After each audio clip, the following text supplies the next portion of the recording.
back to my film and TV channel. I hope you're all staying safe and well. Today we've got a bit of an epic that a lot of people have got a lot of love for. This one, we're talking an epic biographical thriller written and directed by Christopher Nolan. Yes, we're talking Oppenheimer today, so please, if you are new to the channel, please I try and do my little thoughts, but I'll give other people's opinions as well. It's not just about me. I'll add my two pennyworth, of course, so join me.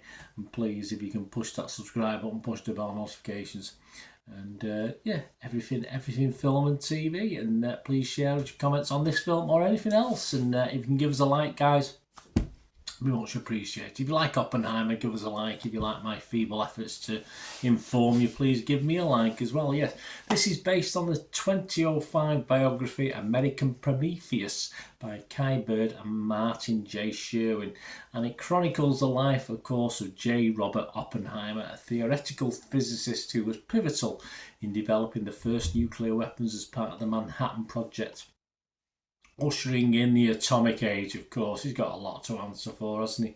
Cillian Murphy is the main guy, Emily Blunt as his wife, Catherine Kitty Oppenheimer, Matt Damon as General Leslie Groves, yeah, Oppenheimer's military handler, and yes, probably most people's star of this, Robert Downey Jr. as Louis Strauss, the nasty, the bad boy, the the one with Boo, a senior member of the US Atomic Energy Commission, and others include Florence Pugh, Josh Hartnett, Casey Affleck, Rami Malek, Kenneth Branagh's in it as well. I might have missed him actually, or I might have forgot about him. The film's that long.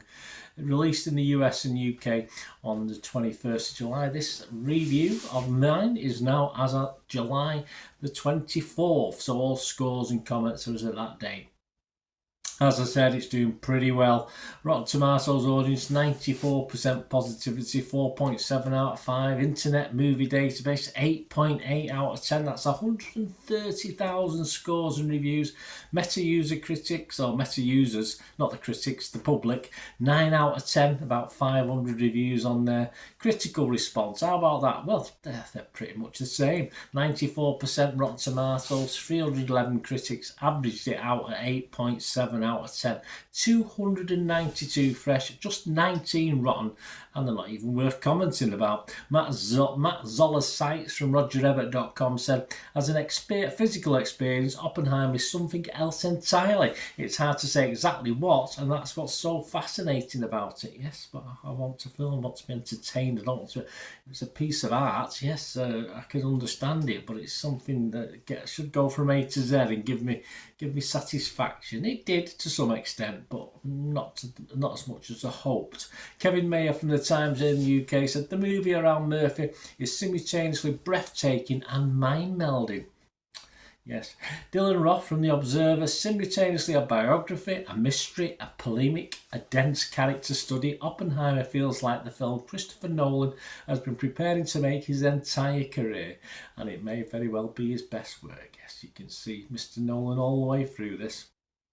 The website consensus, Oppenheimer marks another engrossing achievement from Christopher Nolan that benefits from Murphy's tour de force performance and stunning visuals. I thought it was a bit weak. It did good enough, but I just think it wasn't outstanding to me.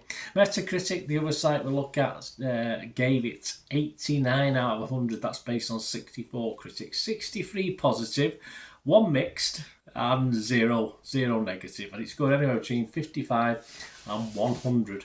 The Boston Globe's Odie Henderson, he gave it 63, but he wasn't totally convinced. He said, what I can say for sure is that Oppenheimer far too often feels like a 3-hour Wikipedia entry than a compelling movie. Yes, I like that. I'll go with that one, actually. The Observer's Wendy Ide, she gave it 80. She said, for the most part, the film is a towering achievement. Obviously, well, 80% of it anyway. Not surprisingly, given Nolan's preference for shooting on IMAX 70mm film, the picture has a depth of detail you could drown in. Yes, as I said, it is a visual piece of art, I suppose, but it doesn't really do it for me. I'm not a big. I do like some art, of course I do, but I want to be entertained. I want to watch a film and learn, and sometimes it's sort of skimmed away from that, or veered away from that as well. So my thoughts, guys, as you can see, everything's positive. I'm still going to be positive. There's nothing wrong with this. I would score it positive. I would score it fresh on Rotten Tomatoes. I'll give you my Internet Movie Database score in a moment. I did struggle initially with this, and although by the end I appreciated what was put on screen, it all seemed too complicated in its storytelling for me. 3 hours, I'm sorry, it was too long for me, although it allows Nolan to play with his visuals as intimated out there in the critics and feel clever with himself, and I think that's what he's done. And all credit, he deserves a little bit of credit, a little to enjoy himself, doesn't he, when he's put something like this out. For me, too many flashbacks. Great acting talent, of course, but killing himself, I thought, was the least impressive of some of the actors on screen. But the flashbacks, yeah, they just got annoying. You know, it's all right. You do have to concentrate and sit and watch a film, of course you do, but I just got a bit worn out with it all. But, you know, 3 hours, basically, you know, it's not just the odd one or two. There's quite a lot.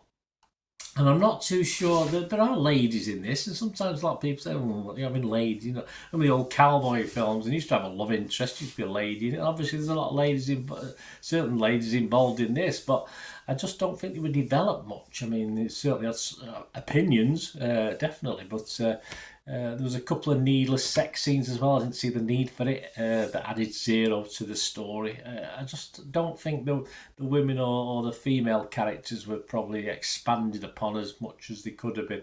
And I just wanted, at the end of all this, I wanted something like A Beautiful Mind, one of my favourite films. Imitation Game, one of my favourite films. You know, that sort of style of film. And obviously, it's nice to have something different. Of course it is, but I just pine for something a bit more like that, a bit more normal, if you like. I like fancy, I like quirky, I like different, but this just overdid it for me. It's all very, very good, but I'm not prepared to gush over it as many appear to be, unfortunately. So as I said, fresh, positive, and I'm going to give it a score a little bit down on its scores all over the place. I'm going to give it a 6.5 out of 10. There's nothing wrong with that, but as I say, not quite as high as other people are thinking. Let me know what you think, guys.